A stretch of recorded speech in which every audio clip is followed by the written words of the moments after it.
제가 예전에, 벌써 예전이라 그러면 꽤 오래됐네요. 한 18년? 네, 19년 된 일인데요. 신혼 때죠. 아기 낳고 얼마 안 돼가지고, 이제 부산에서 사역을 정리하고 경기도 3번으로 올라왔던 적이 있습니다. 뭐 예나 지금이나 뭐 크게 차이는 없지만, 조금 요즘에 좀 바뀌었다고 볼 수 있는데요. 그때만 해도 제가 얼마나 좀 이렇게 덤벙덤벙 됐는지, 제가 이제 3번의 집회를 갔다가 수요일날 설교를 끝나고 난 다음에 갑자기 그 교회 목사님이, 그게 한 12월 둘째 주 정도 됐던 것 같아요. 우리 교회에 같이 동역했으면 좋겠다 라는 얘기를 수요예배 설교하러 갔다가 듣게 됐습니다. 그때 기도를 하고 있었죠. 새로운 사역지를 위해서 굉장히 많이 기도하고 있었을 때고, 아내나 저나 그런 마음 있었습니다. 첫 번째 주시는 마음, 첫 번째 주시는 교회를 가자, 그리고 순종해야 되겠다 라는 생각을 하게 됐던 거죠. 지나면서 깨달은 게, 그런 기도는 안 하는 게 제일 좋습니다. 근데 이제 그 교회에서 갑자기 오라고 하니까, 근데 뭐 이게 쉬운 일은 아니잖아요. 부산에서 생활을 하다가 이제 경기도 3번으로 자리를 옮기는 건데, 더 대박은 나중에 제가 잘 모르고 갔지만 그게 전임이 아니라 파트였다는 놀라운 사실이었습니다. 거기다가 뭐 사택을 제공해 주는 것도 아니었고, 사택을 제가 알아봐야 되는 상황이었는데, 하룻밤 자고 다음날 아침에 일어났더니 어떤 목사님이 자기 아는 분 중에, 집사님 중에 한 분이 부동산 하시는 분이 계시다 라고 얘기해서 주공 아파트 한 13평 되는 곳에 이제 가게 됐던 거죠. 그 당시 한 뭐 30년 좋게 넘었던 아파트였습니다. 거기에 가서 이제 방을 보래요. 그래서 봤죠. 열심히. 열심히도 할 것 없이 그냥 보라 그래서 봤습니다. 그랬더니 뭐 깜짝 놀라면서 다 봤냐고, 한 1분이면 충분히 보지 않겠습니까? 13평인데 그거 봤다고. 이제 그러고 와가지고 이제 아내하고 얘기를 하게 됐죠. 여보, 이제 우리가 경기도 3번으로 올라가야 된다. 아내는 뭐 당황하면서도 그때는 그냥 알겠다 이렇게 얘기를 하더라고요. 그래서 저보고 집은 어떤 곳이냐 라고 얘기를 하는데, 집 괜찮더라. 그러고 이제 남자가 이게 시원찮게 몇 평이다, 방 구조는 어떻다, 이런 상세하게 설명을 해줘야 되는데 제가 못 해줘가지고 아내가 굉장히 애를 먹고 이사 준비하는데 굉장히 힘들었던 그런 기억이 납니다. 여러분, 우리가 일상을 살아가면서 우리가 살아가는 이 믿음이라고 하는 것이, 그리고 주님이 오셔서 우리에게 주실 그 영원한 나라의 영광이라고 하는 걸 제대로 모른 채 하루하루 살아간다는 것은 뭐와 똑같으냐면, 어디로 이사를 가야 될지, 우리가 사는 집이 어딘지 전혀 모른 채 마치 이사를 준비하는 것하고 별로 다를 것 없는 인생이 아닌가라는 생각을 개인적으로 하게 됩니다. 오늘 이 베드로후서라고 하는 성경은요, 베드로전서는 그 당시에 있는 성도들이 힘들고 어렵고 지금이나 예나 별반 다를 거 없습니다. 많은 분들이 그런 생각하죠. 지금이 제일 어렵다고 생각하지 않습니까? 항상 오늘은 모든 사람들에게 가장 힘들고 어려운 시간들입니다. 그 어려움을 견뎌냈던 2000년 전이나 지금이나 별반 다를 것 없는 이 하나님의 백성들의 삶, 그 어렵고 힘든 가운데서도 믿음을 살아내야 됐고, 2000년 전이라고 하는 시간적, 여러 가지 상황적, 그러니까 제도 문화권이라든지 사회 문화권에 있는 많은 어려움들을 늘 부딪히며 살아갔던 사람들에게 위로하는 편지가 베드로 전서였다면, 베드로 후서는 어떤 내용들이냐면, 항상 이 하나님의 교회, 이 신약교회가 처음 생기고 난 다음에 득달처럼 시작됐던 이단들의 끊임없는 거짓 선생들의 잘못된 가르침에 대한 일침과 경고, 그리고 우리가 어떻게 믿음을 살아내야 되는지를 기록한 성경이, 편지가 바로 베드로 후서입니다. 우리는 늘 이중고를 겪고 있죠. 그리스도인들은. 첫 번째는 어떤 고통일까요? 신앙을 살아내야 된다는 부담감들이 있습니다. 이번에 보니까 저희 교회에서 이제 매일 성경으로 매일 큐티를 하고 있는데요. 1월달, 2월달 매일 성경 큐티가 품절이 됐답니다. 별로 안 놀래도 되는 게, 많은 분들이 새해가 되면 큐티 책들 1월달, 2월달 책은 거의 다 팔립니다. 문제는 뭘까요? 3월달, 4월달 되면 큐티를 점점 비수기로 들어간다는 것이죠. 신앙을 한번 열심히 살아가려고 합니다. 올해는 열심히 성경을 읽어야지, 올해는 진짜 기도하는 삶을 살아야지, 올해는 진짜 예배하는 삶을 살아야지라고 하는 마음의 각오를 늘 가지고 살아가지만 번번이 실패하는, 마치 신앙생활과 다이어트에 대한 생각, 운동에 대했다는 생각, 공부에 대했다는 생각은 늘 괴를 같이 하고 있는 걸 볼 수가 있습니다. 우리가 신앙의 삶을 살아가야 된다는 것은 늘 도전당하고 어려움을 당합니다. 자녀를 위해서 기도할 때 정말 내가 사랑하면서 아이를 잘 가르쳐야지 라고 말을 하지만 5분만 얘기를 하다 보면 뚜껑이 열리는 것을 우리는 끊임없이 경험하게 됩니다. 목회도 마찬가지인 것 같고요. 우리가 살아가는 모든 삶에 안전지대는 전혀 존재하지 않고 있다는 것을 매 순간 깨닫는 겁니다. 두 번째로 우리에게 있는 이 이중고의 두 번째 고통은 어떤 것일까요? 일상이 주는 이 중력이 만만치 않다는 것입니다. 우리가 돈을 버는 것, 일상생활을 하는 것, 사람들과의 만남, 교제, 가지고 있는 모든 것들 결코 쉬운 것은 아무것도 없습니다. 우리 자매들끼리 한번 모임을 했답니다. 어제 모였는데 각자의 아픔이 너무 깊은 거예요. 근데 제가 이제 한 분 한 분 이 방송이라 다 말씀을 못 드리지만 하필이면 그냥 그 자매들끼리 모여가지고 교제를 하고 얘기를 나누는데 오해하지 마십시오. 교회에서 모인 게 아닙니다. 그분들 따로 이렇게 모이신 겁니다. 네 분이 모이셔가지고 얘기를 해보니까 이제 5명 못 모이니까요. 4명만 딱 모이셨더라고요.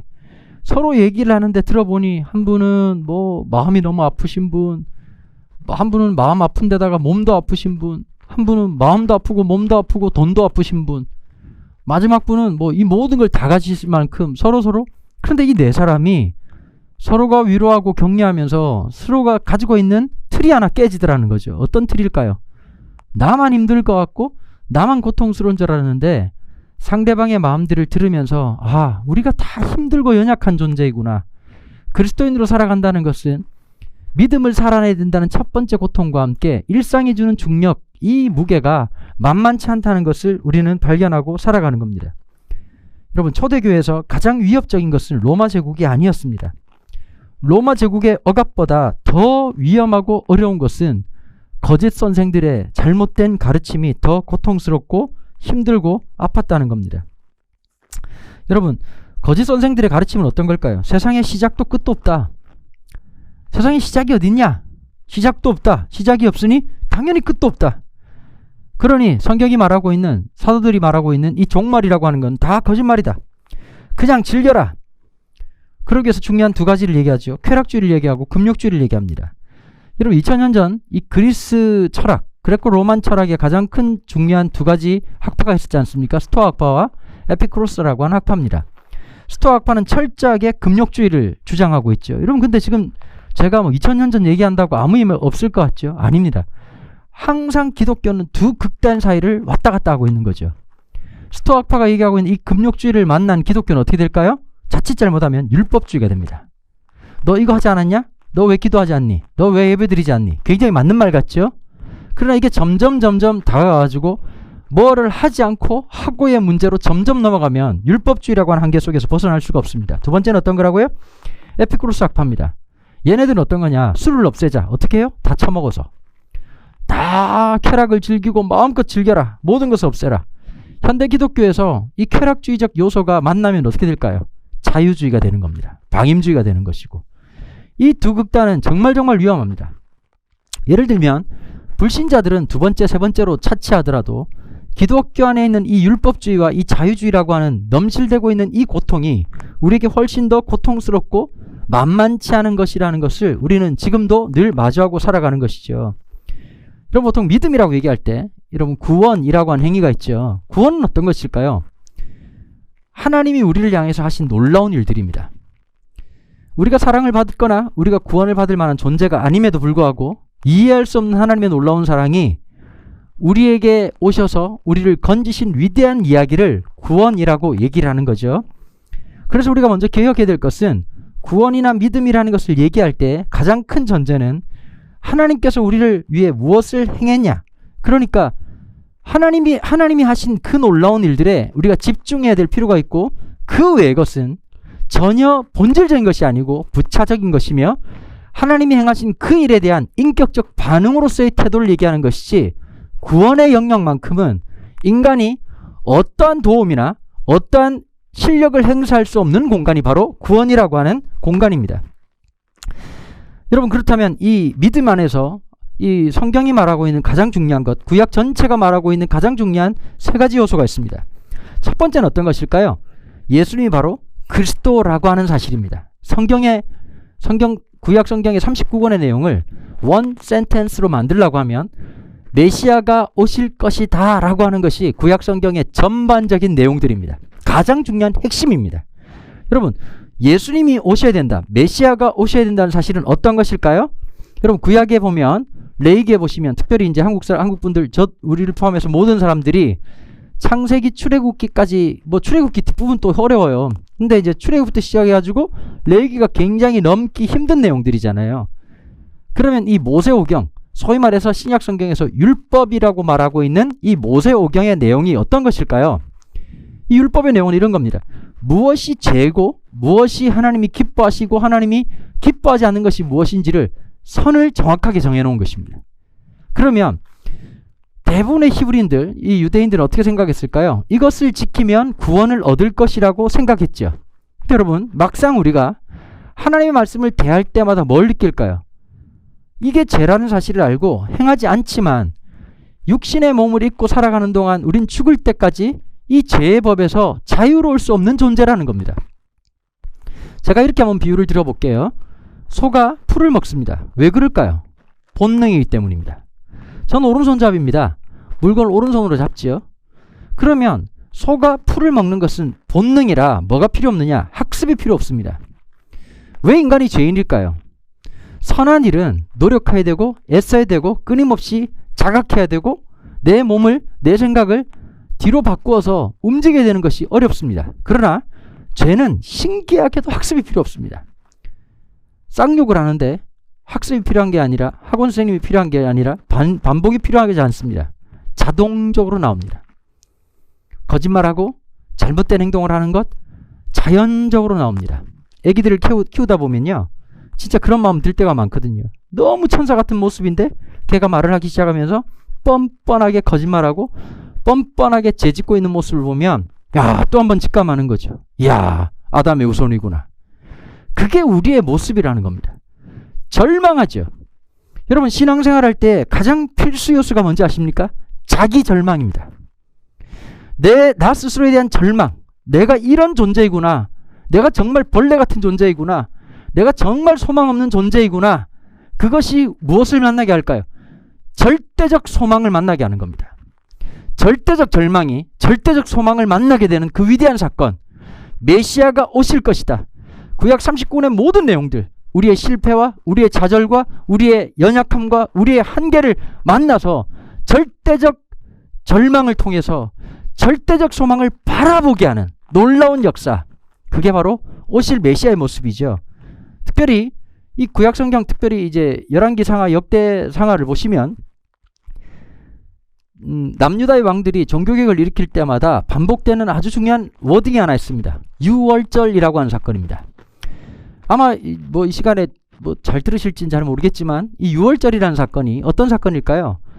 이스라엘 백성들이 출애굽할 때 10가지 재앙이 있었던 건 누구도 아실 겁니다. 절에 있는 스님도 아는 사실이죠. 마지막 10번째 재앙이 모든 생물 중에, 그리고 모든 인간 중에 첫 번째 태어난 장자가 죽게 되는, 초태생이 죽게 되는 그런 하나님 나라의 재앙입니다. 이게 뭘 상징하고 있을까요? 종말론적인 하나님의 심판의 사건을 미니멀하게 보여주는 사건이었습니다. 하나님의 작은 심판. 자, 그렇다면 이 하나님의 진노의 칼에 혈통이나 우리 아버지가 어떤 직분을 가지고 있다, 아버지가 목사님이다, 장로님이다, 엄마가 기도를 열심히 하신다, 이거하고 하등 관계가 없는 하나님의 진노의 칼 앞에 누구도 예외 없이 다 죽음을 맞이해야 되는데, 하나님께서 유대인들에게 뭘 가르쳐 주시죠? 이스라엘 백성들에게 유월절 이 의식을 통해 가지고 문설주에마다 그 어린 양의 피를 바른 집은 죽음의 천사가 넘어간다, pass over, 넘어간다라고 하는 의미로 유월절이라고 하는 게 있습니다. 구약 성경에 보면 이 유월절이 지켜질 때마다 그 의식을 통해서 하나님 뭘 각인하고 싶었을까요? 왜 그런 수백 번, 수천 번, 수만 번의 유월절을 통해서 하나님은 이스라엘 백성들에게 뭘 각인할 하시려고 하셨던 걸까요? 그 수없이 경험했던 유월절에 나를 위해서 대신 죽는 이 어린 양을 통해서 진정한 어린 양이신 그리스도가 올 것을, 지금은 우리가 그림자처럼 보고 있지만 실체이신 그분을 보게 될 것을 성경은 얘기하고 있는 겁니다. 두 번째, 창조주이신 하나님의 온전한 사랑과 계획이 나에게 임하였다는 것. 자, 좀 말이 어렵죠? 천지를 만드신 그분이 하등 우리와 상관없을 것 같고 그냥 나는 미물에 처한 존재이며 그냥 먼지 같은 존재임에도 불구하고 하나님의 그 창조주신 하나님이 나를 사랑하시고 그뿐만 아니라 우리의 일상생활 속에 우리가 그냥 운명적으로 얻어걸린 것으로 살아가는 존재가 아니라 하나님의 섭리와 계획이 있다는 놀라운 사실, 바로 이 구원이라고 하는 것은 어마무시한 내용들을 담고 있다는 것이죠. 다시요, 나의 어떠함과 상관없이 내가 잘났건 못났건 사람들이 나를 어떻게 취급하든 상관없이 사람들의 취급이 아니라 나의 어떠함이 아니라 말할 수 없는 창조주이신 하나님이 나와 상관없을 것 같은 그분이 나를, 여러분들의 존재를 누구도 인정하지 않는다 할지라도 여러분들을 사랑하시고 여러분들을 향한 그 놀라운 사랑으로 행하신 놀라운 일,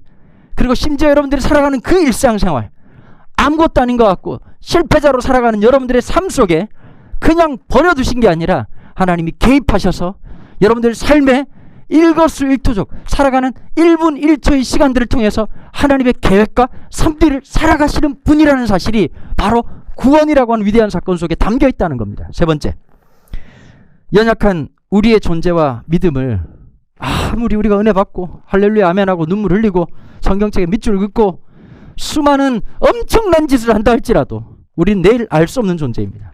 여러분 그렇지 않습니까? 혼자 성령 충만한 것 같고 혼자 모든 하나님의 놀라운 능력을 경험한 것 같지만 잠시의 고난과 역경 속에서 여지없이 넘어지는 우리입니다. 그런 우리를 성령님께서 친히 도우시고 또 도우신다는 놀라운 사건입니다. 사실입니다. 하나님은 인간을 어떤 개인의 수준이나 학벌이나 지위나 재산의 정도로 이해하지 않으십니다. 죄라고 하는 벗어날 수 없는 속성으로 죽음을 살아가고 있는 우리의 존재, 우리가 그런 존재라고 하는 것을, 죽음으로 죄로 인해서 죽음을 살아가고 있는 실존이라는 사실을 선포하고 있습니다. 아니, 죽었다라고 얘기합니다. 성경은. 자, 그랬던 우리를 하나님이 구원하시는 위대한 사건, 그리스도가 오실 것이라고 하는 놀라운 사건. 베드로는 그리스도인을 보배로운 믿음을 선물로 받은 자라고 1절에서 말하고 있습니다. 1절 제가 읽어보겠습니다. 예수 그리스도의 종이며 사도인 시몬 베드로는 우리 하나님과 구주 예수 그리스도의 의를 힘입어 동일하게 보배로운 믿음을 우리와 함께 받은 자들에게 편지하노라. 여러분 보세요. 소위 아주 나쁜 잘못된 신앙을 갖고 있는 분들의 특징이 있어요. 어떤 소수의 사람들은 우리보다 훨씬 더 큰 믿음이나 엄청난 깨달음을 갖고 갈 거라고 생각하고 사람들의 계급과 신앙의 수준으로 나누어 버립니다. 아주 잘못된 신학들이죠. 소위 말해서 신사도주의라든지 계급을 만들고 누구 위에 누구가 있고 누구 위에 누구가 있고 어떤 사람들은 더 큰 하나님이 크게 쓴 사람이 있다라고 말하는 것은 여러분 주저앉고 확신하고 말씀드리는데 정말 하나님 앞에서 정말 개수작을 부리는 겁니다. 말도 되지 않는 얘기입니다. 그것은 절대 성경적이지 않습니다. 오늘 보십시오. 사도였습니다. 베드로, 사도 중에서 수장이었던 이 베드로가 뭐라고 말하지요? 우리가 받았던 그 보배로운 믿음과 동일하게 조금도 다르지 않고 동질적이며 그 동일한 하나님의 놀라운 보배로운 은혜를 입은 모든 자들에게 내가 편지한다고 얘기합니다. 이게 성경의 핵심입니다. 여러분, 목사인 제가 받은 은혜와 여러분들이 받아 누리는 은혜가 다르지 않습니다. 여러분 지금 이 말은 그러니 마음대로 하라는 얘기가 아닙니다. 교회 안에 질서가 있고 하나님 원하시는 모습들이 있죠. 그러나 여러분들이 깨닫던 그 하나님의 말씀의 은혜가, 하나님 주신 은혜가 조금도 다르지 않다는 것을 우리는 기억해야 된다는 겁니다. 2000년 전 베드로는 자신 있게 얘기합니다. 왜 그랬을까요? 거짓 선생들은 끊임없이 얘기합니다. 우리는 너네들보다 훨씬 많은 것을 알고 있어. 우리의 믿음의 세계와 너의 믿음의 세계는 전혀 다른 것이야 라고 얘기합니다. 여러분, 하나님은 편가르기로 우리를 다가오지 않습니다. 예전에 어떤 분이 저한테 이런 얘기를 했습니다. 아주 벌써 제가 총각 때니까 아주 오래전이죠. 하나님의 인도하심에 대해서 예민해야 된다는 거예요. 어떻게 보면 그 말이 굉장히 맞는 말입니다. 하나님의 역사하심, 하나님 성령님께 굉장히 예민한 인생을 살아가야 된다는 거예요. 제가 그때 이런 질문을 한번 던진 적이 있습니다. 그래서 그분에게 그럼 하나님 나를 모르신다는 뜻인가요? 여러분 잘 보십시오. 구원이라는 사건은 나를 나보다 더 잘하신 하나님이, 이것 자체도 놀라운 일이죠. 창조주이신 하나님이 나를 나보다 더 잘하시고 나를 나보다 더 사랑하는 놀라운 존재가 하나님이시라는 사실. 그 하나님이 나를 행하신 일이라고 했어요. 자, 그렇다면 여러분 보십시오. 하나님이 우리보다 더 잘 아십니다. 그러면 하나님이 당신이 나를 얼마나 사랑하는지에 대한 이야기나 내 인생을 인도해 나가는 모든 일들에 있어서 내가 알아듣도록 말씀하실까요? 내가 못 알아듣게 말씀하시거나 센스 없고 감각 없는 놈들은 절대 하나님의 인도하심을 못 받도록 역사하실까요? 제가 그때 던졌던 질문이 이것입니다. 아, 그러세요? 저는 제가 믿는 하나님을 신뢰합니다. 왜냐하면 그 하나님은 내가 알아들을 때까지 알아듣도록 말씀하신 하나님이시기 때문입니다. 제가 신앙하는 분은, 성경이 말하고 있는 그 하나님은 내가 둔해서, 내가 부족해서, 내가 지혜가 떨어져서 하나님을 알지 못하도록 방임하시는 분이 아니라 내 연약한 지혜를 도우시고 내 무감각한 연약함을 깨우치셔서 깨닫게 하시고 아시게 하는 하나님이라는 사실을, 내가 믿는 하나님은, 성경이 말하는 하나님은 바로 그런 하나님인 것입니다. 라고 말씀을 드렸던 적이 있습니다. 사랑하는 성도 여러분, 하나님 그런 분이십니다. 나를 알게 하시는 분. 문제는 어떤 걸까요? 하나님 앞에 열려있는 마음으로 가져가는 겁니다.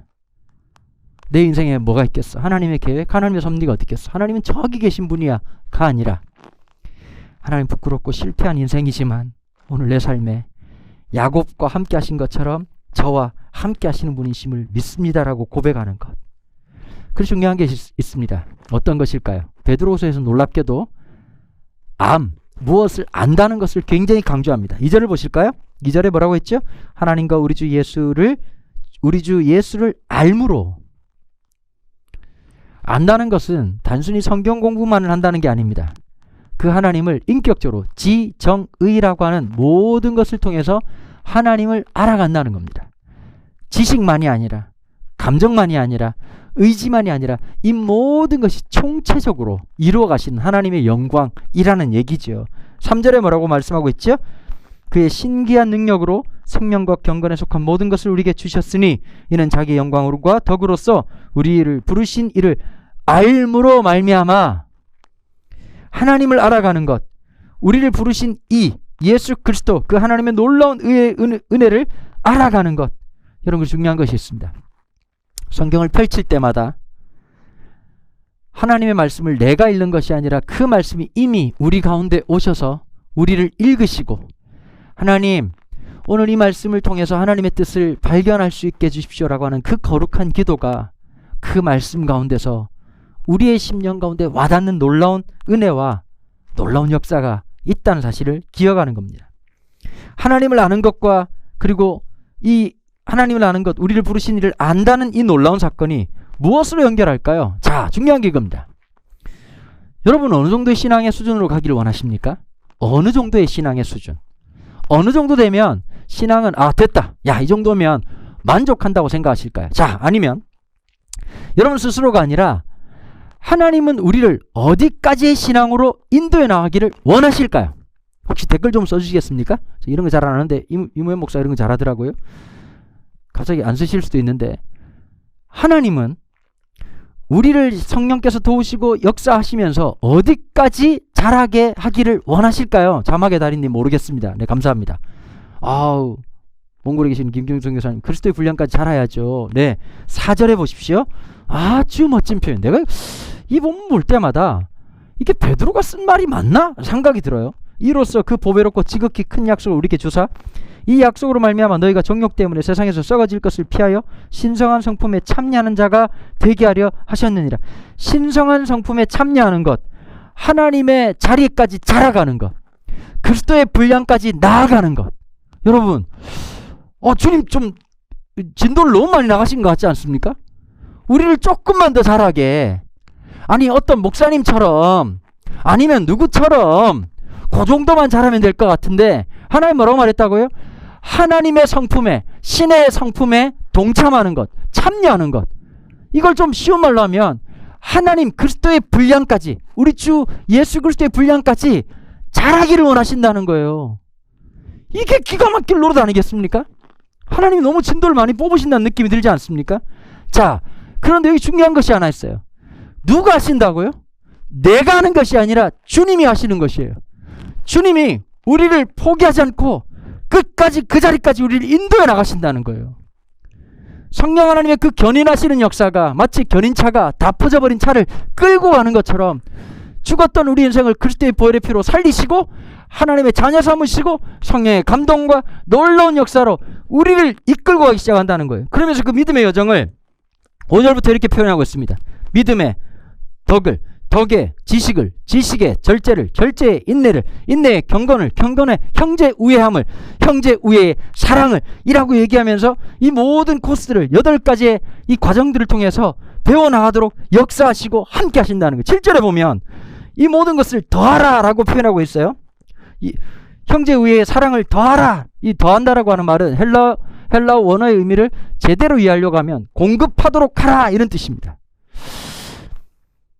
여기서 2가지 단어 이렇게 설교 계속하면 너무 길어지니까 이 덕이라고 하는 의미는 어떤 것을 가지고 있느냐, 덕이라고 하는 것은 그냥 선을 쌓고 착하게 지나고 이런 게 아니라 통제된 질서 이렇게 표현할 수가 있습니다. 로이 존즈 목사님은 이 본문을 통제된 질서라고 얘기를 했어요. 지식을 뭐라고 말했냐, 통찰력이라고 얘기를 했어요. 남들보다 더 뛰어난 이해력이 아니라 통찰력, 그것을 바라볼 수 있는 인사이트를 얘기하는 거죠. 제가 한번 예를 한번 들어볼게요. 제가 고등학교 2학년 때 합창부를 했던 적이 있었습니다.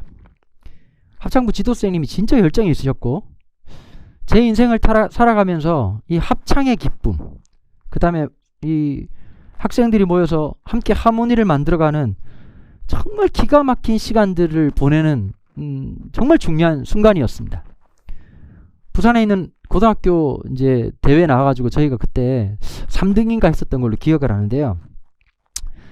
2곡을 불렀습니다. Love is Blue라고 하는 노래하고 물방초 꿈꾸는 이 노래를 불렀었는데요. 정말 거짓말 하나도 안 보태고 한 500번 이상은 불렀던 것 같습니다. 근데 처음에 하면 이게 제대로 되겠습니까? 근데 한 주 지나고 2주 지나고 한 달이 지나고 2달이 지나니까 기가 막힌 하모니가 만들어지기 시작하는 거예요. 여러분, 신앙생활이라고 하는 것은 그냥 만들어지는 것이 아니라 하나님 나라의 기가 막힌 하모니입니다. 하나님이 만들어 가시는, 그러니까 신앙생활은 단순히 나 혼자 믿음과 덕과 지식과 절제를 쌓아가는 것이 아니라 공동체적으로 만들어지는 단어입니다. 원래 에클레시아, 교회라고 하는 단어는 단수로 존재하지 않습니다. 그 자체로 복수입니다. 우리 모두 다가 하나님의 자녀로 살아가면서 철저하게 만들어져 있는 거죠. 좀 더 얘기 들어볼까요? 구원이라는 사건은 이런 거예요. 하나님이 우리를 위해서 농장을 다 만들어 놨어.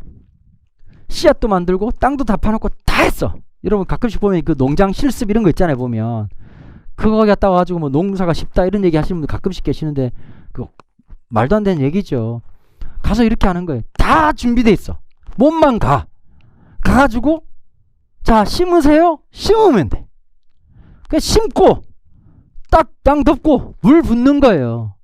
여러분 하나님이 하신 모든 일들, 믿음과 덕과 지식과 절제와 인내와 경건과 형제와 사랑이라고 하는 이 모든 프로세스 안에 이루어지는 모든 일들이 뭐냐, 내가 할 수 있느냐, 내가 얼마나 참아야 되고 내가 얼마나 인내해야 되냐, 이 문제를 넘어서서 하나님이 준비해 놓으신 모든 것들 안에서 순종이라고 하는 그 인격적 반응을 통해서 이루어가는 모든 역사가 바로 이와 같은 기가 막힌 하나님의 하모니를 만드는 역사라고 하는 겁니다.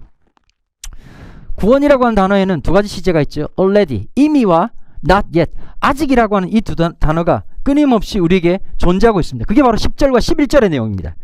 그러므로 형제들아 더욱 힘써 너희 부르심과 택하심을 굳게 하라. 너희가 이것을 행한즉 언제든지 실족하지 아니하리라. 실족할 수 있는 가능성. 여러분 제일 나쁜 게 어떤 걸까요? 이분법적인 구원론을 얘기하는 겁니다. 천국 가는 거야 안 가는 거야? 그게 맞는 거야 틀린 거야? 라고 하는 이분법적인 사고방식이야말로 구원을 얘기하는데 가장 천박한 그런 사고방식이라는 거죠. 예전에 제가 아주 오래전에 자주 이렇게 집회할 때 한 번씩 썼던 예화인데요. 온 가족이 한번 뷔페 식사를 갔습니다. 근데 꽤 비싼 데를 갔어요. 한 1인당 한 5만원씩 가는 것이요. 근데 갔으니까 부모 마음은 어떨까요? 본전을 뽑아야죠. 제일 비싼 거, 제일 맛있는 거. 근데 제 딸아이가 콘스프만 5그릇을 먹었어요. 내가 말렸어. 야, 이 좋은 것도 있지 않냐. 우리 딸은 아랑곳 없이 꿋꿋하게 콘스프 5그릇에다가 콘프레이크를 2그릇 말아먹고는 배가 부르다는 거예요. 5만원 날린 거죠. 5만원을 날린 거죠. 여러분, 하나님의 그 영광 가운데 진짜 어마무시하게 감격스럽고 어마무시한 축복들이 진짜 많거든요. 그걸 누려야죠. 제일 조잡한 게 어떤 걸까요? 이 세상에 하고 난 다음에 찝찝하고 더럽고 추한 것을 위해서 내 삶을 살아간다. 구원을 허비하는 겁니다.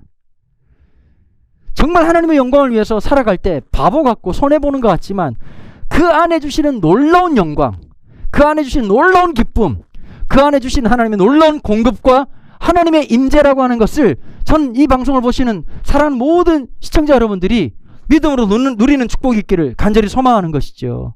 그 놀라운 영광, 이미 우리에게 주어졌으나 아직 이루어지지 않은 그 영광 속에서 긴장과 두려움이 아니라 내가 천국 갈까 지옥 갈까라고 하는 것이 아니라 이 주어진 임의의 구원의 영광을 통해서 아직 완성되지 않은 그 영광을 위해서 더 멋있게 믿음의 발돋움을 하고 하나님과 주님과 함께 손을 맞잡고 담대하게 나아가는 겁니다. 자, 주님이 다 준비해 놓으신 그것에 내가 할 수 있는 작은 순종을 통해서 하나님 앞에 나아가는 겁니다. 작년 연말에 사실 2020년 그러면 코로나라고 하는 단어를 뗄래야 뗄 수 없지 않습니까? 그래서 제가 개척을 하고 정말 하나님 은혜를 많이 주셨습니다. 많이 들으셨겠지만 9명으로 시작했던 이 공동체를 하나님께서 자라게 하셨고 지난 1년 동안 참 놀랍게도 12개월 동안 중에서 8개월 교회 문을 열 수 있었고 함께 예배 드릴 수 있을 거예요. 나머지 4개월이 비대면이었습니다. 2번의 브레이크 시간이 있었는데 7월달이 딱 끝나고 난 다음에 정신없이 숫자가 늘면서 이제 6월 마지막 주에 100명이 됐습니다. 여러분, 말은 하지 않지만 개척교회 목사로서 100명을 넘어섰다는 건 이건 진짜 감격스러운 일이고 기적 같은 일이고 그것도 코로나 상황에서 그런 은혜를 주셨습니다. 4주 동안 비대면을 하는데 8주 동안 비대면을 하는데 그때 당시 어떤 마음이 있었냐니까 잘됐다. 좀 쉬는 시간을 가져야 되겠다. 어떻게 이제 성도들 돌볼지. 그 8주의 시간들을 제가 그렇게 그닥 감각 있게 하나님이 주시는 마음들을 잘 못 느꼈던 것 같아요. 아까 말씀드린 것처럼 무지하고 좀 감각이 떨어지는 저를 아시는 하나님께서 잘 깨달을 수 있도록 또 한 번의 기회를 주셨고 작년 11월 달 마지막 대면 예배, 그러니까 락다운 되기 전에 우리가 더 이상 대면 예배를 드릴 수 없는 한 주 전에 이미 저희가 비대면으로 전환을 했었는데요. 그 앞주에 사람들이 계속 몰려들어가지고 그 조그마한 예배당에 180명이 모이게 된 거죠. 1부, 2부로 나누어서요. 그럼 제 마음속에 이런 마음이 들었습니다. 나는 이 남아있는 시간 동안 뭘 준비할 것인가? 여러분, 그럴 수 있어요. 혼자서 그냥 편안하게 그냥 또 다음 준비할 수 있는데 이번에 하나님께서 그런 마음을 주시는 거예요. 은도야, 너는 이 잠시의 쉬는 시간을 통해서 뭘 준비하고 싶니? 제가 지난번에 그 시간 통해서 하나님 주셨던 마음 중에 한 가지가 이런 거였어요. 하나님이 기름을 부으시는데 내가 그릇을 제대로 준비 못했구나 라는 생각이 들었습니다. 제일 마음이 아팠던 건 주일학교 아이들이 몰려드는데 교육관이 없어가지고 복도에 그 찬바람이 부는데 아이들이 1부, 2부에서 담당하시는 제 아내와 주일학교 선생님들이 그 아이들을 돌보는 이 모습을 보면서 마음이 찢어질 것 같았습니다. 명색이 그래도 다음 세대 사역을 해왔다는 사람이 참 이 자본주의란 논리에 의해서 아이들을 위해서 준비하는 게 아무것도 없었다는 게 정말 창피하고 부끄럽기도 했고 마음속으로 이 아이들을 위한 좋은 공간 그리고 이 아이들을 위한 좋은 사역자를 반드시 모시고 와야 되겠다는 생각을 하게 되었습니다. 자, 그럼 그릇을 준비하자. 근데 많은 분들이 저한테 이런 얘기를 했습니다. 목사님, 지금 어려운 시간이니까 안정을 추구하셔야 된다. 여러분, 제가 여쭙고 싶습니다. 여러분들이 안정을 추구하니까 안정이 주어지던가요? 내가 안전을 살면 거긴 위험이 없던가요? 여러분, 하나님 백성들은 안전을 살아서 안전을 얻는 게 아니라 하나님의 부르심을 살 때 주시는 놀라운 역설적 평안을 살아가는 게 그리스도인이라고 저는 분명히 믿습니다. 그래서 작년에 무리수를 두었죠. 다시 개척하는 마음으로 하나님께서 주신 재정을 다 올려드리고 다시 시작하자. 그래서 예배당 공사를 시작했습니다. 이번 주 월요일부터 공사가 시작되고 있고, 본당, 그 다음에 주일학교 공간, 그리고 지금 현재 저희가 있는 이 공간을 아무리 노력해도 이 공간만큼 주일학교 아이들을 위해서 다 다음 세대를 위해 쓰기는 힘들 것 같더라고요. 저에게 제일 좋았던 공간을 우리 다음 세대를 위해서 또 사용하도록 하고, 어른들이 좀 불편하지만 옮겨가서 한 1분 거리밖에 떨어져 있지 않은데요. 공사를 시작하니까 진짜 이게 돈이 보통 드는 일이 아니더라고요. 예, 솔직히 저 마음속에 불안이 있고, 또 한쪽에서는 끊임없이 하나님에 대한 소망과 기대가 있습니다. 여러분, 제가 추구하는 것은 이 땅이 줄 수 있는 사람이 추구하는 평안이 아니라, 안전이 아니라 하나님의 그 부르심 앞에 살아가려고 합니다. 매번 제 한계를 느낍니다. 지난 1년 동안 하나님 주신 제일 큰 복은 가장 연약한 저의 믿음을 주님께서 붙잡아 주셨다는 겁니다. 제가 보니까 저희 교회 공동체에서 제일 믿음이 없는 사람이더라고요. 하나님께서 또 인도하시고, 귀한 동력자, 눈에 넣어도 아프지 않을 것 같은 우리 송지현 전사님, 또 우리 교회 드디어 한 분의 전사님이 오셨습니다. 김중원 전사님이라고요. 너무 멋진 분. 우리 송지현 전사님은 축구선수 출신이고, 우리 김중원 전사님은 주짓수 사범이십니다. 전 헬스를 열심히 하고 있고, 하나님 나라 어벤져스가 만들어지고 있습니다. 문제는 뭐냐? 3명 다 서울말을 할 수 없다는 놀라운 안타까움을 가지고 있죠. 그 다음에 우리가 교육자 뽑을 때는 무조건 서울말하는 사람을 뽑겠다라고 하는 막연한 꿈과 소망을 갖게 되었습니다. 주일학교를 위한, 오늘도 우리 함께 모여가지고 그런 얘기를 했었습니다. 누가 뭘 시켜서 하는 교회가 아니라 미친 듯이 한번 살아보자. 정말 저 사람들이 제정신이야 할 만큼 아이들을 위해서, 청년들을 위해서, 청소년들을 위해서, 온 성도들을 위해서 온 마음을 쏟는, 그래서 하나님 앞에 가장 연약한 최선을 올려드리는 교육자로 살아가자. 가슴이 뜁니다. 한치 앞을 할 수 없지만 또 한 번 의지할 수 있는 것은, 내가 남 몰래, 하나님 몰래 의지하려고 했던 재정적인 안정감이나 다른 조직의 안정감이 아니라 그 안정감을 내려놓음으로써 주시는 하나님만이 주실 수 있는 진정한 평안과 안정감을 살아가기를 소원한다는 겁니다. 믿음은 방어적으로 지키는 것이 아닙니다. 믿음은 역동적인 순종을 살아내는 것입니다. 그 역동적인 순종을 성경 베드로후서 1장은 이렇게 말하죠.